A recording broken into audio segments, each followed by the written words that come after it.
ఈరోజే వైశాఖ సోమవారం ఎంతో శక్తివంతమైన విశేషమైన రోజు. వారంలో ఒక్కో రోజు ఒక్కో దేవుణ్ణి పూజిస్తాం. సోమవారము అంటే దేవాది దేవుడైన మహాశివుడికి ఎంతో ప్రీతికరమైన రోజు. మరి ఇంతటి విశేషమైన రోజు ఈ కథను విన్నా, చదివినా, చెప్పినా, వినిపించినా జన్మల పాపాలు తొలగి కోటి జన్మల పుణ్యం వస్తుంది. సకల శుభాలు కలుగుతాయి. మరి ఆ కథలేంటో ఇప్పుడు ఈ వీడియోలో తెలుసుకుందాం. తొండై మండలం ఒక భాగ్యసీమ, దానికి కంచి ముఖ్య పట్టణం. ఆగమముల ప్రకారం ఇక్కడే పార్వతీదేవి శివుడు గురించి తపస్సు ఆచరించింది. ఇక్కడ శివుడు ఏకామ్రనాథుడుగా పిలువబడతాడు. తిరుత్తొండారు ఇక్కడే జన్మించాడు. రజకుడుగా పుట్టాడు. శివ ధ్యానైక తత్పరుడు. శివభక్తులను ఆదరించేవాడు, సేవించేవాడు. వారి ముఖాల్ని చూసి వారి అవసరాలు గుర్తెరిగి వాళ్లకు సహాయం చేసేవాడు. అందుకని అతనికి తిరుక్కురిప్పు తొండనాయనారు అనే పేరు వచ్చింది. శివభక్తుల బట్టలు ఉతికేవాడు. శివుడు ఇతని భక్తికి మెచ్చి అందరికీ అతని విశేషం తెలియచెయ్యాలి అనుకున్నాడు. అప్పుడు శివుడు ఒక పేదవాడిగా రూపం పొంది మెడకు రుద్రాక్షలతో, దేహమంతా విభూది పుండ్రములతో, చిరిగిపోయిన దుస్తులతో తిరుత్తొండారుకు ప్రత్యక్షమయ్యాడు. అతన్ని చూడగానే తిరుత్తొండారుకు మైకం కమ్మింది. తేరుకుని అతన్ని కొలిచాడు. అతన్ని ప్రశ్నించాడు. స్వామీ, మా ఇల్లు మీ రాకతో పావనమైనది. ఎందుకని మీరు చిక్కిపోయారు? మీ దుస్తులను ఉతికి పెట్టనీయండి, మీకు సేవ చేయనీయండి అని అర్థించాడు. ఆ శివభక్తుడు ఒక షరతుతో ఆ బట్టలు ఉతకడానికి అనుమతి ఇచ్చాడు. ఆ షరతు ఏంటి అంటే, ఆ బట్టలు ఉతికి ఆరవేసి తనకు సూర్యుడు అస్తమించే లోపల అందజేయాలి. లేకపోతే బక్క చిక్కిన తాను చలికి చనిపోతాడు అని. తొండారు ఇందుకు అంగీకరించాడు. అంగీకరించే సమయానికి ఎండ బాగానే ఉంది. వెంటనే ఆ బట్టలు ఉతికాడు. ఆరవేసే సమయానికి పెద్ద వాన మొదలైనది. సూర్యుడు అస్తమించే సమయం వచ్చింది. ఆ బట్టలు ఆరే పరిస్థితి కనబడలేదు. తొండారు తబ్బిబ్బు అయ్యాడు. శివభక్తుడికి తాను సహాయం చేసే బదులు అతన్ని కష్టాల పాలు చేసే స్థితికి వచ్చింది. ఈ పాపాన్ని తలుస్తూ ఆ బట్టలు ఉతికే రాయికి తన తలను వేసి కొట్టుకున్నాడు. దేవుణ్ణి ప్రార్థించాడు. పరిస్థితిని చూసి ఆక్రందించాడు. శివుడు ఆ ఆక్రందనికి కరిగి ప్రత్యక్షమై తొండారును అభినందించి, భక్తికి మెచ్చుకుని త్వరలో నన్ను చేరగలవు, నా దగ్గరే ఉండగలవు అని అనునయంగా పలికాడు. తొండారు పరవశించి శివుడు పాదాలపై పడి తన్మయత్వంతో శివుణ్ణి స్తుతించాడు. శివుడు శంకరుడు, పరమేశ్వరుడు, రుద్రుడు, భోలేనాథుడు, ముక్కంటి, ఇలా ఎన్ని పేర్లో ఆ జంగమయ్యకు. చేతిలో శూలం, మెడలో సర్పం, పులిచర్మం కట్టుకుని ఒళ్ళంతా బూడిద పూసుకుని ఎప్పుడూ ధ్యానంలో మునిగిపోయి ఆదియోగి. అణువణువుకు ఒక చరిత్ర ఉందని చెబుతున్నాయి పురాణాలు. అయితే శివుడికి మూడో కన్ను ఎలా వచ్చింది అనే ధర్మ సందేహానికి మాత్రం పురాణాల్లో రకరకాల కథలు ఉన్నాయి. వాటిని తెరిస్తే చాలు భస్మమయ్యే ఆ మూడో కన్ను గురించి పురాణాలు ఏం చెబుతున్నాయో ఒకసారి చూద్దాం. ఎండి కొండాలు ఏలేటోడా, అడ్డబొట్టు శంకరుడా అంటూ శివభక్తులు తన్మయత్వంతో ఊగిపోతూ ఉంటారు. అయితే పులిచర్మం కట్టుకుని బూడిద పూసుకుని హిమాలయాల్లో ధ్యానం చేసుకునే ఆదియోగి మహిమలు అన్నీ ఇన్నీ కావు. శివుడి ఆజ్ఞ లేనిదే చీమైనా చిటుక్కు మనదు. పాహి అని పిలవంగానే ప్రత్యక్షమై వరాలు కురిపించే శివుడికి బోలా శంకరుడు అనే పేరు కూడా ఉంది. ఇంత శాంతపరుడు, కరుణా హృదయుడు, ఎల్లప్పుడూ ధ్యానముద్రలో ఉండే ముక్కంటి. మూడో కన్ను తెరిస్తే ప్రళయమే. అయితే నీలకంఠుడికి మూడో కన్ను ఎలా వచ్చింది అనే సందేహం చాలామందికి ఉంటుంది. ఒకానొక రోజు శివుడు ధ్యానంలో నిమగ్నమై ఉన్న సమయంలో ఆ స్థలానికి ఆయన భార్య పార్వతీదేవి వస్తుంది. ఆయన ధ్యానంలో ఉండడాన్ని గమనించిన పార్వతి భర్తను సరదాగా ఆట పట్టిద్దామని మనసులో అనుకుంటుంది. శివుడి వెనక నుంచి వెళ్ళి తన రెండు చేతులతో ఆయన రెండు కళ్ళు మూస్తుంది. అయితే శివుడి ఎడమ కన్ను చంద్రుణ్ణి, కుడి కన్ను సూర్యుణ్ణి సూచిస్తాయి. అయితే పార్వతీదేవి ఆ రెండు కనులు మూయడంతో ముల్లోకాల మొత్తం చీకటిని అలుముకుని అల్లకల్లోలంగా మారతాయి. దేవతల నుంచి పామరుల వరకు అందరూ ఆందోళన చెందుతూ ఉంటారు. ఈ క్రమంలోనే నీలకంఠుడు తనలోని శక్తినంతా పోగేసి తన నుదుటి నుంచి అగ్నిని ఉద్భవింప చేస్తాడు. ఆ అగ్నితో ముల్లోకాలకు వెలుగును ప్రసరింపచేస్తాడు. ఈ క్రమంలోనే శంకరుడికి మూడో కన్ను వచ్చిందని పురాణాల్లో ఉన్న కథ. అయితే ఈ అగ్ని వేడికి పార్వతీదేవి చేతులకు చెమటలు పట్టగా ఆ చెమట చుక్కల నుంచి అంధకుడు ప్రాణం పోసుకున్నట్లు పురాణాలు చెబుతున్నాయి. ఇదిలా ఉంటే మరిన్ని కథలు కూడా వాడుకలో ఉన్నాయి. ఆది పరాశక్తి తన త్రిమూర్తులైన బ్రహ్మ విష్ణు శంకరుల్ని సృష్టిస్తుంది. అయితే ఈ ముగ్గురిలో ఎవరో ఒకరు తన్ను వివాహం చేసుకోవాల్సిందిగా ఆది పరాశక్తి ఆజ్ఞాపిస్తుంది. మొదట ముగ్గురు కూడా అందుకు నిరాకరిస్తారు. దీంతో తీవ్ర ఆగ్రహానికి గురైన ఆది పరాశక్తి తన మూడో కన్ను తెరచి ముగ్గురిని భస్మం చేస్తానంటూ శపించగా పరమేశ్వరుడు ఈ సమస్యకు పరిష్కారం చూపిస్తాడు. తనకు ఆ మూడో కన్ను ఇస్తే తాను వివాహం చేసుకుంటానని మాట ఇస్తాడు శివుడు. అన్నట్లుగాని ఆది పరాశక్తి శివుడికి మూడో కన్ను ప్రసాదిస్తుంది. ఆ మూడో కన్ను పొందిన వెంటనే శివుడు దాన్ని తెరచి ఆది పరాశక్తిని భస్మం చేసేస్తాడు. అలా భస్మమైన బూడిదను ఒక భాగాన్ని పార్వతిగా, మరో భాగాన్ని లక్ష్మిగా, ఇంకో భాగాన్ని సరస్వతిగా సృష్టించారని పురాణాలు చెబుతున్నాయి. ఒకసారి పరమశివుని మెడలోని కపాల మాల కథను తెలుసుకోమని సతీదేవితో నారద మహర్షి చెబుతాడు. దాంతో ఒకనాడు సదాశివుడితో సతీదేవి మాట్లాడుతూ ఇలా పలుకుతుంది. స్వామి, మీరు కపాలమాల ధరించడానికి కారణం ఏమిటి అని ప్రశ్నిస్తుంది. ఆ మాటను దాటవేయడానికి పరమేశ్వరుడు ప్రయత్నిస్తాడు. అప్పుడు సతీదేవి పట్టుపడుతూ తనకి ఈ విషయం గురించి చెప్పమని కోరుతుంది. ఇక శివుడు తన మెడలోని కపాలాలన్నీ సతీదేవి అని చెబుతాడు.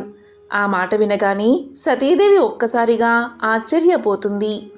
ఇంతకుముందు సతీదేవి 107 జన్మలు ఎత్తింది. వాటికి గుర్తుగా ధరించిందే ఈ కపాల మాలయని శివుడు చెబుతాడు. అంతేకాకుండా ఈ మాలలన్నీ సతీదేవి జన్మలకు సంబంధించినవి. ఇంకొక కపాలం చేరితేనే ఆ మాల పూర్తవుతుందని పరమేశ్వరుడు చెబుతాడు. శివుని మాటలు విన్న సతీదేవి యజ్ఞకుండంలో దూకి శరీర త్యాగం చేస్తుంది. ఇక 108వ కపాలం వచ్చి చేరడంతో పరమశివుడు మెడలోని కపాల మాల పూర్తవుతుంది. సోమవార వ్రత కథ. ఆ కథ ఏమిటో ఇప్పుడు ఈ వీడియోలో తెలుసుకుందాం. పూర్వం ఒకప్పుడు ఒక నగరంలో ఒక సంపన్న వ్యాపారి ఉండేవాడు. అతను అపారమైన సంపదను కలిగి ఉండేవాడు. అతనికి అన్ని సంపదలు ఉన్నా, సుఖాలు ఉన్నా కూడా కొడుకులు లేని కారణంగా ఎంతో విచారంగా ఉండేవాడు. కొడుకు పుట్టాలని ఆ సంపన్న వ్యాపారి క్రమం తప్పకుండా సోమవార వ్రతాన్ని ఆచరించేవాడు. అతను ప్రతిరోజు శివాలయానికి వెళ్ళి అక్కడున్న శివ పార్వతులను పూర్తి విశ్వాసంతో పూజించేవాడు. ఇక పార్వతీదేవి ఆ సంపన్నుడి భక్తికి ఎంతో సంతోషించి మహాశివుడితో ఇలా పలుకుతుంది. స్వామి, ఈ సంపన్న వ్యాపారి మీకు నమ్మకమైన భక్తుడు. అతను క్రమం తప్పకుండా సోమవారం ఉపవాసం ఉంటాడు. సోమవార వ్రతాన్ని ఆచరిస్తాడు. కాని ఇప్పటికీ అతనికి కొడుకులు లేరు. అతను ఎంతో భక్తి శ్రద్ధలతో సోమవార వ్రతాన్ని ఆచరిస్తున్నాడు. కనుక అతని కోరిక తీర్చండి అని అడుగుతుంది. పార్వతీదేవి మాటలు విన్న పరమశివుడు ఇలా అంటాడు. పార్వతి, నీవు అన్న మాటలు అక్షరాలా సత్యం. నీవు కోరినట్లు అతనికి వరాన్ని ప్రసాదిస్తున్నాను. అతనికి ఒక పుత్రుడు కలుగుతాడు.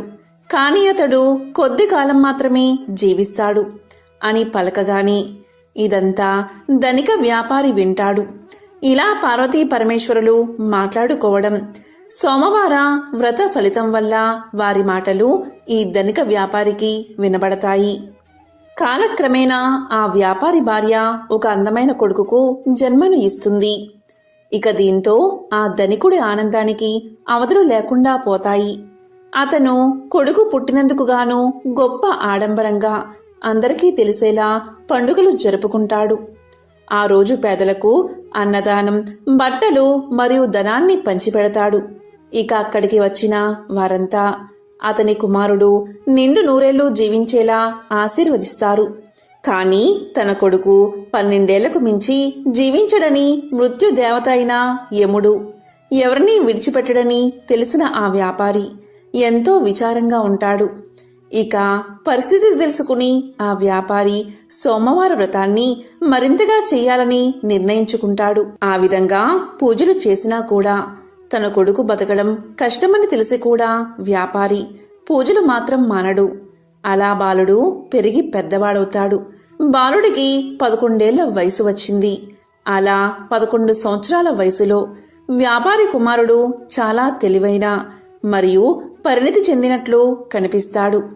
ఇక ఇరుగు పొరుగువారు అందమైన అమ్మాయితో పెళ్లి చేయమని వ్యాపారికి సలహా ఇస్తారు.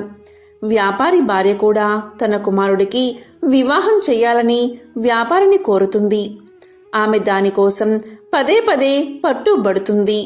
కాని అల్పాయుష్కుడైన కొడుక్కి వివాహమేమిటి అని వ్యాపారి వివాహానికి అంగీకరించడు. ఇక ఆ వ్యాపారి తన బావను పిలిచి ఇలా పలుకుతాడు.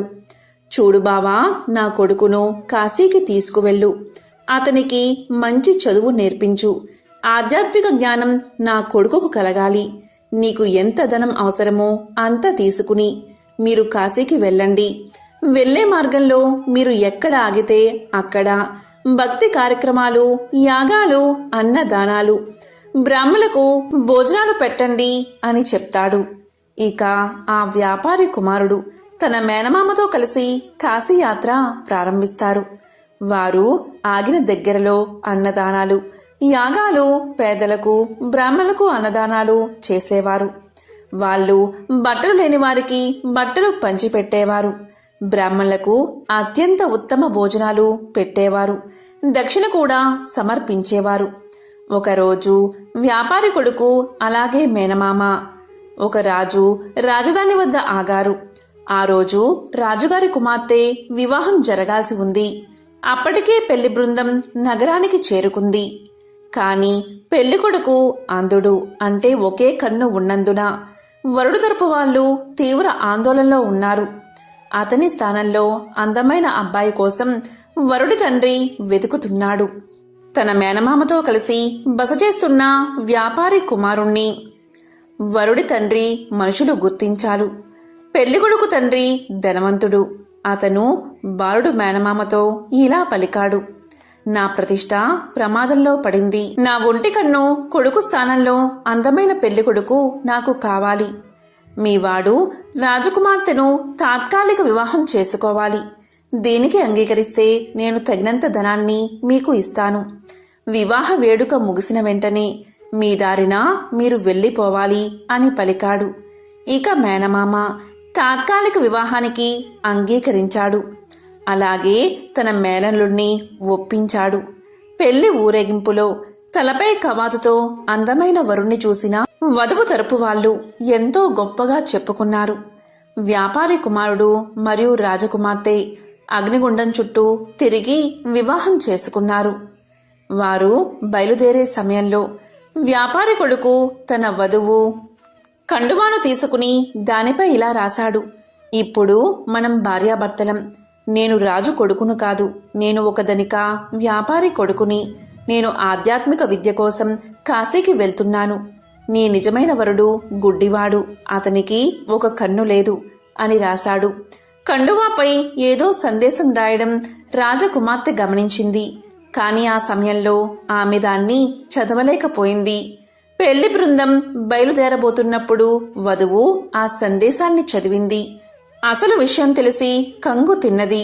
అప్పటికే ఆ వ్యాపారి కొడుకు వెళ్లిపోయాడు. ఒంటి కన్ను పెళ్లి కొడుకుతో పాటు వెళ్లేందుకు రాజకుమార్తె నిరాకరించింది. ఇక పెళ్లి బృందం వధువు లేకుండానే తిరిగి తమ రాజ్యానికి వెళ్లిపోయింది. ఇక వ్యాపారి కొడుకు కాశీకి చేరుకుని ఆధ్యాత్మిక అధ్యయనానికి పూర్తిగా అంకితమయ్యాడు. అతని మేనమామ శివుడి పేరు మీద భక్తి కార్యక్రమాలు ఏర్పాటు చేసి తన సోదరి కుమారుడి శ్రేయస్సు కోసం ప్రతిరోజు విరాళాలు ఇచ్చేవాడు. ఇలా ఉండగా అతనికి 12 ఏళ్లు వచ్చాయి.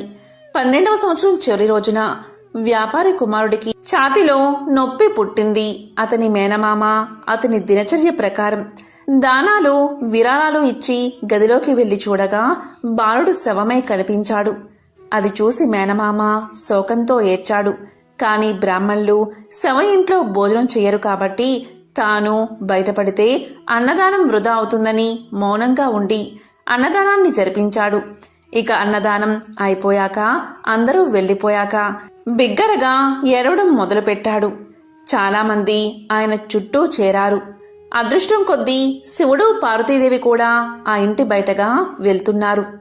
ఆ రోద విని పార్వతి యొక్క మనసు కరిగిపోయింది. ఆమె శివుడితో ఇలా పలుకుతుంది: స్వామి, యముణ్ణి ఆ బాలుడి ప్రాణాలు తిరిగి ఇవ్వమని అడగండి. యముడు ఎప్పుడూ మీ ఆజ్ఞపైనే నడుస్తాడు కదా. దయచేసి ఆ బాలుని రక్షించండి. మీరు సమస్త ప్రాణులకు రక్షకుడు అని పార్వతీదేవి వేడుకుంది. పార్వతీదేవి మాటలు విన్న శివుడు తన కుటుంబానికి తన పట్ల ఉన్న భక్తి కారణంగా ఆ బాలుని బతికించడానికి అంగీకరిస్తాడు. అలా మహాశివుడు పవిత్ర గంగానదిలో ప్రవహించే నీటిని చేతిలోకి తీసుకుని మృతదేహంపై చల్లుతాడు. అలా గంగానది యొక్క నీళ్లు చల్లగానే ఆ బాలుడు నిద్రలోంచి లేచినట్లుగా లేచి కూర్చుంటాడు. దీంతో మేనమామ ఎంతో సంతోషిస్తాడు. ఇక ధనికుని కుమారుడు ఆధ్యాత్మిక విద్య ముగిసాక ఈ ఇంటికి తిరుగు ప్రయాణం కడతాడు. అలా మేనమామ మేళంలో కలిసి తిరుగు ప్రయాణంలో మళ్లీ ఆగిన దగ్గరల్లా అన్నదానాలు, వస్త్రదానాలు, యాగాలు చేస్తారు. అలా వారు అబ్బాయి వివాహం చేసుకున్న నగరానికి చేరుకుంటారు. ఇక ఆ దేశపు రాజు యువరాణి వెంటనే ఆ బాలుణ్ణి గుర్తిస్తారు. ఇక రాజు ఆ బాలుణ్ణి తన రాజ్యానికి తీసుకుపోయి ఒక శుభదినాన తన కుమార్తెను అతని వెంట పంపిస్తాడు. ఎంతో ధనాన్ని కూడా ఇస్తాడు. ఇక వ్యాపారి కుమారుడు తన వధువుతో సహా తన నగరానికి చేరుకుంటాడు. కొడుకు చనిపోతే ఆత్మహత్య చేసుకోవాలని భవనంపైకి ఎక్కుతారు వ్యాపారి దంపతులు. తర్వాత తల్లిదండ్రులు జరిగిందంతా తన కుమారుడి ద్వారా తెలుసుకుని తన కుమారుణ్ణి బతికించినందుకు మహాశివుణ్ణి పరిపరి విధాలా స్తుతిస్తారు.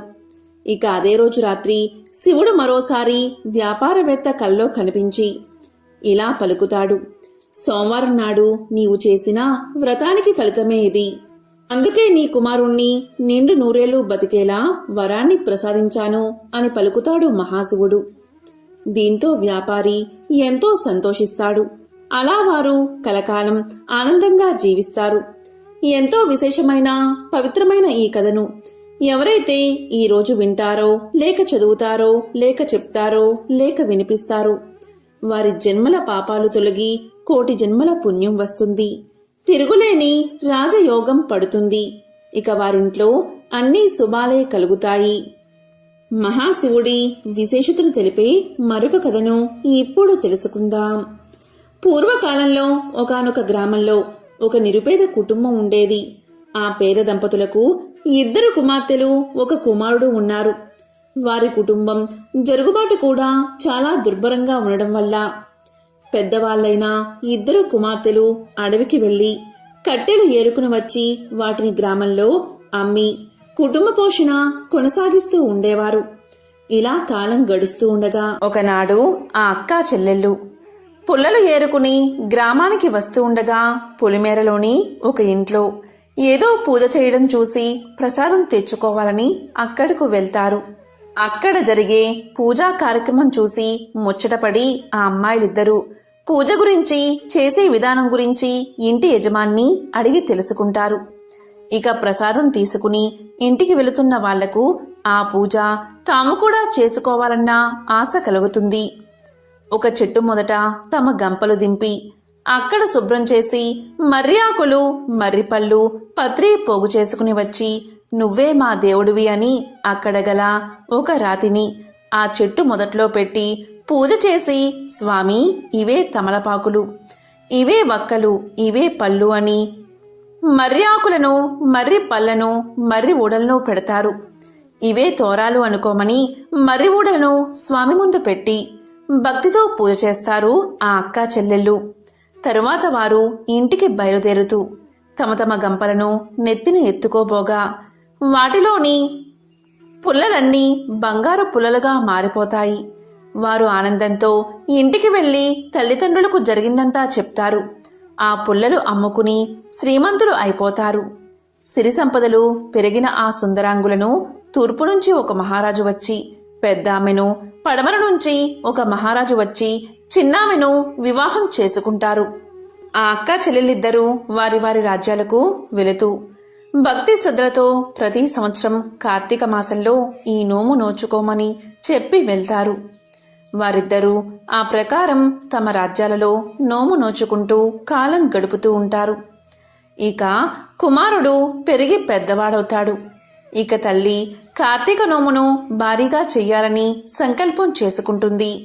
ఇక పాత తోరాలు తీసి పెరట్లో కాకరపాదు మీద విసిరేస్తుంది. వాటి స్థానంలో బంగారు తోరణాలు చేస్తుంది.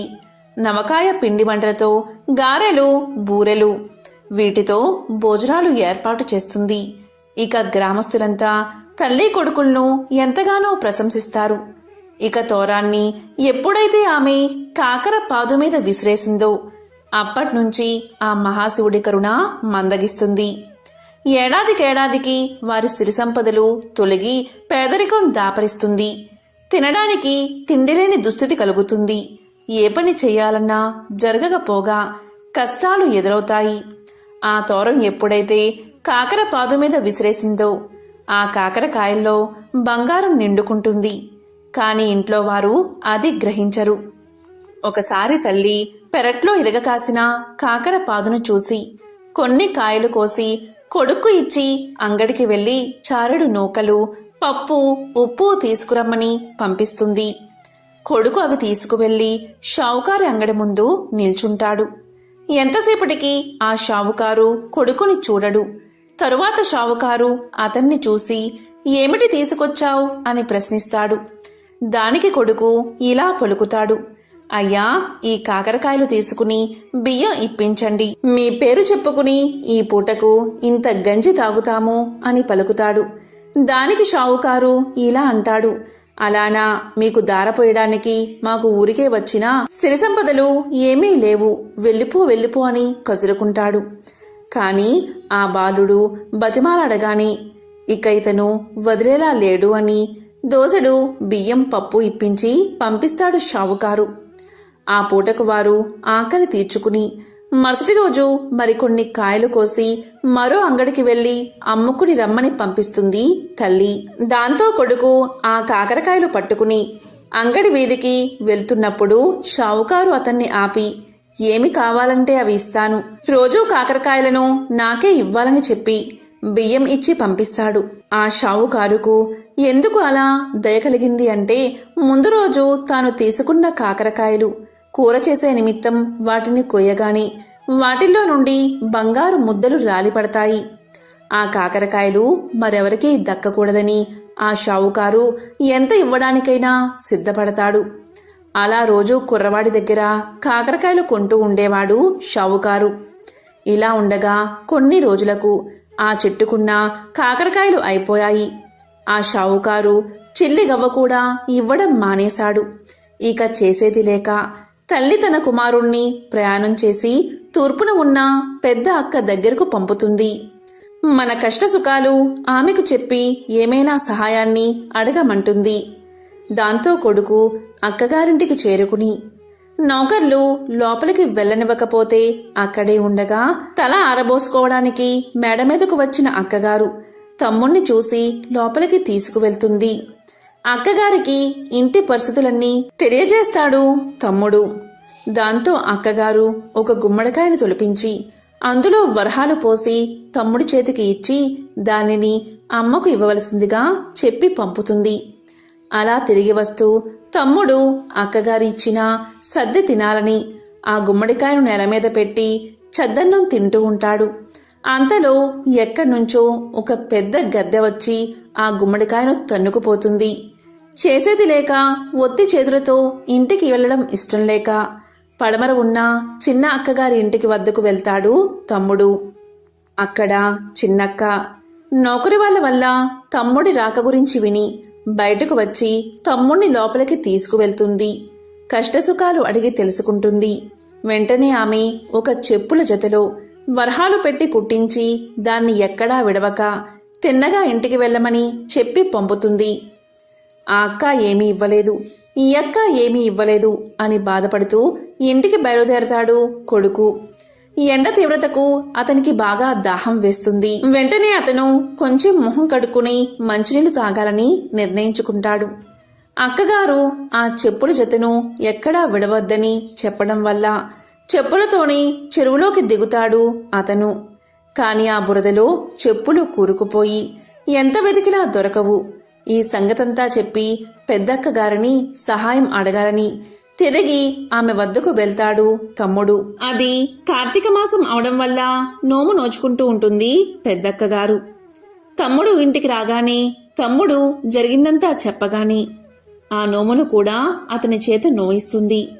ఆడంబరం కాదు ముఖ్యం, భక్తే ముఖ్యమని చెప్పి ఇంటికి వెళ్లి తన తల్లిని కూడా నోము నోయించేలా చెయ్యమని తమ్ముడుకు చెప్పి కొంత ధనాన్ని ఇచ్చి పంపుతుంది. అలా తమ్ముడు నోము తన పెద్దక్కగారి ఇంట్లో నోచుకుని ఇంటికి తిరిగి వస్తూ ఉండగా గుమ్మడికాయ పండు అలాగే తాను ఇంతకు ముందు విడిచిపెట్టిన చెప్పులు కూడా కనిపిస్తాయి.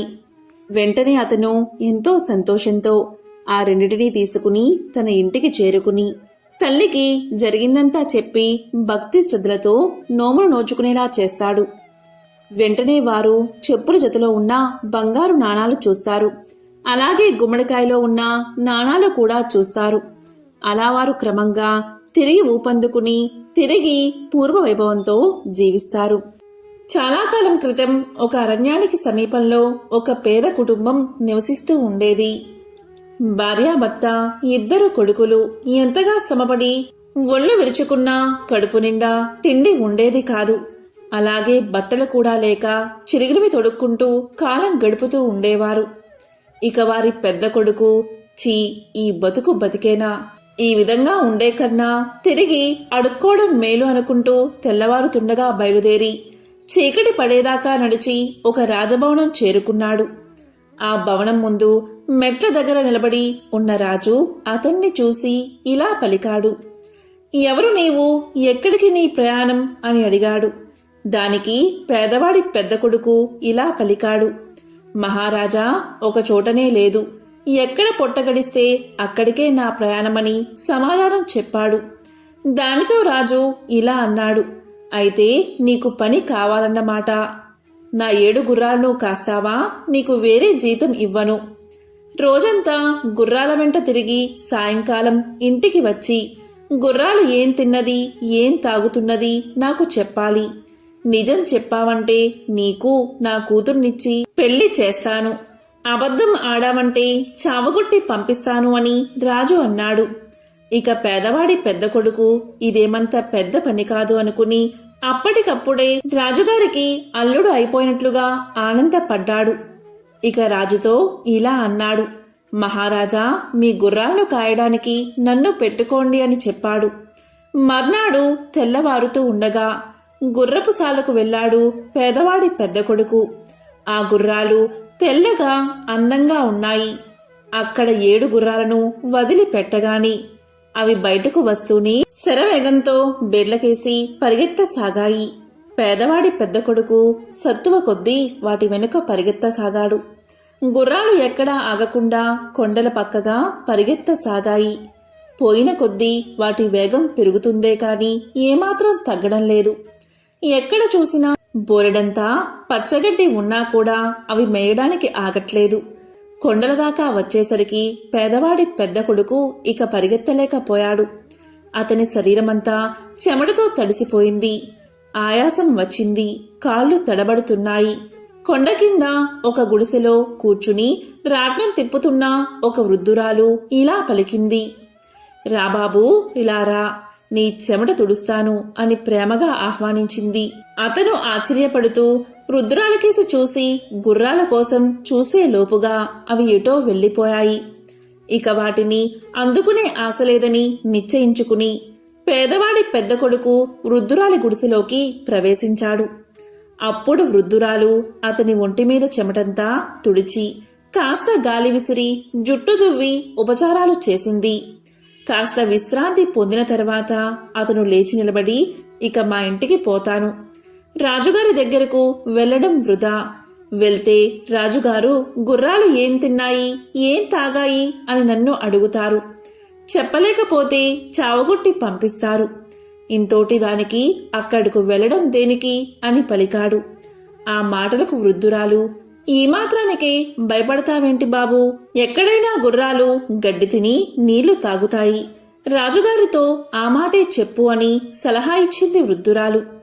ఇక సాయంకాలం అయ్యాక గుర్రాలు తిరిగి వచ్చేదాకా పేదవాడి పెద్ద కొడుకు వృద్ధురాలి గుడిసెలోనే ఉండి వాటి వెనకాలే రాజభవనానికి చేరుకున్నాడు.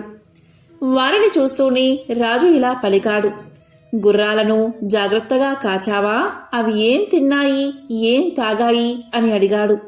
దానికి పేదవాడి పెద్ద కొడుకు ఇలా చెప్పాడు, మహారాజా, గుర్రాలు గడ్డి తిని నీళ్లు తాగాయని చెప్పాడు. ఇక రాజు వాడిని పట్టుకుని చావబాది కొట్టి పంపించండి అని కోపంగా భటులను ఆజ్ఞాపించాడు. వృద్ధురాలి సలహా విన్నందుకు ఉళ్లంతా ఊనం చేయించుకుని పేదవాడి పెద్ద కొడుకు సగం ప్రాణంతో ఇంటికి చేరుకున్నాడు. ఇక పెద్ద కొడుకు తిరిగి రాగానే చిన్న కొడుకు తన పొట్ట తాను పోసుకుంటానని ఇంటి నుంచి బయలుదేరాడు. అతను కూడా ఒక రోజంతా నడిచి చీకటి పడే వేళకు రాజభవనం చేరుకున్నాడు. రాజు తన గుర్రాలు కాయమని, అవి ఏం తిన్నాయో ఏం తాగాయో చెప్పమని నిజం చెప్తే తన కూతుర్నిచ్చి పెళ్లి చేస్తానని, అబద్ధం చెప్తే చావగొట్టి పంపిస్తానని చెప్పాడు. అందుకు పేదవాడి చిన్న కొడుకు కూడా సిద్ధపడ్డాడు. మర్నాడు తెల్లవారుతూ ఉండగానే గుర్రాలను వదిలారు. అవి పరిగెత్తసాగాయి. చిన్నవాడు వాటికంటే ముందే పరిగెత్తుతూ, రండి, నాతో కలిసి పరిగెత్తండి అని వాటిని ఆహ్వానించాడు. గుర్రాలు కొండ ప్రాంతానికి చేరేసరికి చిన్నవాడు పరిగెత్తుతూనే ఉన్నాడు. అతనికి పరిగెత్తడం వల్ల చెమటలు కారుతున్నాయి. కాని పరుగు మాత్రం మానలేదు. ఇంతలో గుడిసెలో ఉన్న వృద్ధురాలు, రా బాబూ రా, చెమట తుడుస్తాను అని ఆహ్వానించింది. దానికి చిన్నవాడు, నేను నీకు చిక్కితేనే కదా అని అంటూ గుర్రాలతో సమానంగా పరిగెత్తసాగాడు. కాని గుర్రాలు ఇక అతన్ని దాటిపోయేటట్లు కనిపించాయి. దీంతో చిన్నవాడు అన్నిటికన్నా వెనుక ఉన్న గుర్రం జూలు పట్టుకుని ఎగురుతూ దాని మీద కూర్చుని ఉన్నాడు. ఆ గుర్రాలు చాలా దూరం పరిగెత్తి ఒక దట్టమైన అరణ్యం మధ్య ఉన్న ఒక దేవాలయ ప్రాకారం వద్దకు వెళ్లి నిల్చున్నాయి. అదే వాటి గమ్యస్థానమని గ్రహించిన చిన్నవాడు తాను ఎక్కిన గుర్రం నుండి కిందకు దిగి ఆలయ ప్రాంగణం వైపు నడిచాడు. గుర్రాలు ఒక్కొక్కటిగా ఆలయ ప్రాంగణంలోకి అడుగు పెట్టగానే అందమైన యువకులుగా మారిపోయాయి. ఈ వింత పరివర్తన చూస్తూనే చిన్నవాడు ఆశ్చర్యపోయాడు. ఆ యువకుల్లో ఒకడు పేదవారి చిన్న కొడుకును దగ్గరకు పిలిచి తమ విషయం ఇలా చెప్పాడు. మేము 7 రాజుగారి కొడుకులం. మా నాన్న నీకిచ్చి పెళ్లి చేస్తానన్నది మా చెల్లెల్నే. దారిలో నిన్ను పిలిచిన ముసలిది మంత్రగత్తె. తన మంత్రశక్తితో మమ్మల్ని ఇలా మాయ చేసింది. దాని మంత్రం ఈ ఆలయ ఆవరణలో అస్సలు పనిచేయదు. అందుచేత పగలు సాధ్యమైనంతసేపు మనుషులుగా ఉంటాం. మనుషులు తినే తిండే తింటాం. మనుషులు తాగే పానీయాలే తాగుతాం. మేమేమి తింటామో ఏమి తాగుతామో నువ్వే చూస్తావు కనుక ఆ సంగతి మా నాన్నకు చెప్పు. అలా చెప్పగానే ఆయన మా చెల్లెల్ని నీకిచ్చి వివాహం చేస్తాడు. ఆ తరువాత నీ వల్ల మాకు ఒక ఉపకారం కావాలి. ఈ గుడి గర్భగుడిలో ఒక కత్తి ఉంది. అది మంత్రపూరితమైన కత్తి. నీవు దాన్ని తీసుకుని మాతో పాటు ఇంటికి వచ్చి రాత్రి మేము గురపశాలలో కట్టి ఉన్నప్పుడు ఆ కత్తితో మా తలలు నరికేయి. దాంతో మాకు ఈ గుర్రాల రూపం పోయి మనిషి రూపం శాశ్వతంగా వచ్చేస్తుంది. ఈ మాటలు చెప్పి పెద్ద రాజకుమారుడు పేదవాడి చిన్న కొడుకును గర్భగుడిలోకి తీసుకుపోయి ఒక మూల ఆనించి ఉన్న కత్తిని చూపించాడు. చిన్నవాడు దానిని 2 చేతులా పట్టుకుని తేలికగా ఎత్తలేకపోయాడు. అది చాలా బరువుగా ఉంది. ఇక రాజుగారి పెద్ద కొడుకు పేదవాడి చిన్న కొడుకుతో ఇలా పలికాడు. గర్భగుడిలో ఒక గంట ఉంది. అందులో ఉంది మంత్రజలం. దాన్ని 3 గుక్కలు తాగమని రాజకుమారుడు పలికాడు. ఇక పేదవాడి చిన్న కొడుకు ఆ నీటిని 3 చుక్కలు తాగి ఒక చేత్తోని కత్తిని పట్టుకుని తేలికగా ఎత్తగలిగాడు. తరువాత రాజకుమారులు ఆ గుడి ఆవరణలోనే వంట చేసుకున్నారు. వంటకు కావలసిన సమస్త పదార్థాలు గుడిలో ఒక పక్కన ఉన్నాయి. రాజకుమారులతో పాటు పేదవాడి చిన్న కొడుకు కూడా భోజనం చేశాడు. సూర్యాస్తమయం కాబోయేదాకా వారంతా గుడిలో విశ్రాంతి తీసుకుని ఇంటికి బయలుదేరారు. గుడి దాటి బయటకు రాగానే రాజకుమారులు యథాప్రకారం గుర్రాలుగా మారిపోయారు. పేదవాడి చిన్న కొడుకు కత్తితో సహా ఒక గుర్రంపైన ఎక్కాడు. అతను గుర్రాలతో తిరిగి వచ్చేటప్పుడు ముసలిది చిన్నవాడిని చూసి కళ్ళల్లో నిప్పులు రాలుస్తూ అతన్ని బెదిరించింది. ఇక పేదవాడి చిన్న కొడుకు రాజుగారి భవనం చేరుకోగానే రాజు ఇలా అన్నాడు, గుర్రాలను సరిగ్గా కాచావా అని అడిగాడు. దానికి పేదవాడి చిన్న కొడుకు, మహారాజా, కాచాను. కాస్తాను అన్నప్పుడు కాయకుండా ఉంటానా అన్నాడు. అయితే ఏం తిన్నాయి, ఏం తాగాయి అని రాజు ప్రశ్నించాడు. దానికి పేదవాడి చిన్న కొడుకు, మనుషులు తినే తిండే తిన్నాయి, మంత్రజలం తాగాయి అని సమాధానం చెప్పాడు.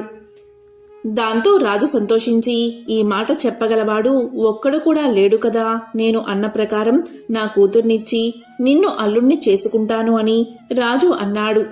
ఆ రాత్రి అందరూ పడుకున్నాక పేదవాడి చిన్న కొడుకు కత్తి తీసుకుని గుర్రపు శాలలోకి వెళ్ళాడు. కాని గుర్రాల మెడలు నరకాలంటే అతనికి చేతులు రాలేదు. చివరకు సాహసించి ఒక గుర్రం మెడ నరికేశాడు. వెంటనే దాని స్థానంలో ఒక రాజకుమారుడు నిలబడ్డాడు. ఆ తరువాత అతను ధైర్యంగా అన్ని గుర్రాల మెడలు నరికేశాడు. దీంతో 7 రాజకుమారులు మంత్ర విముక్తిని పొందారు. తన కొడుకులు తిరిగి పుట్టినట్లుగా రాజు చాలా సంతోషించాడు. రాజకుమార్తె ఎంతో కాలానికి తన అన్నల్ని చూసి ఆనంద బాష్పాలు రాల్చింది. ఆమెకు పేదవాడి చిన్న కొడుకుకు పెళ్లి నిశ్చయించారు. చిన్నవాడు తన తల్లిదండ్రులను అన్నను పిలిపించి వారిని కూడా రాజభవనంలో ఉంచాడు. పెళ్లి చాలా వైభవంగా జరిగింది. అటు తర్వాత అందరూ కూడా ఎంతో సుఖంగా జీవించారు. ఎంతో పవిత్రమైన విశేషమైన ఈ కథను ఈరోజు విన్నా, చదివినా, చెప్పినా, వినిపించినా జన్మల పాపాలు తొలగి కోటి జన్మల పుణ్యం వస్తుంది. ఆ లక్ష్మీనారాయణల శివపార్వతుల అనుగ్రహం తప్పకుండా మీకు కలుగుతుంది.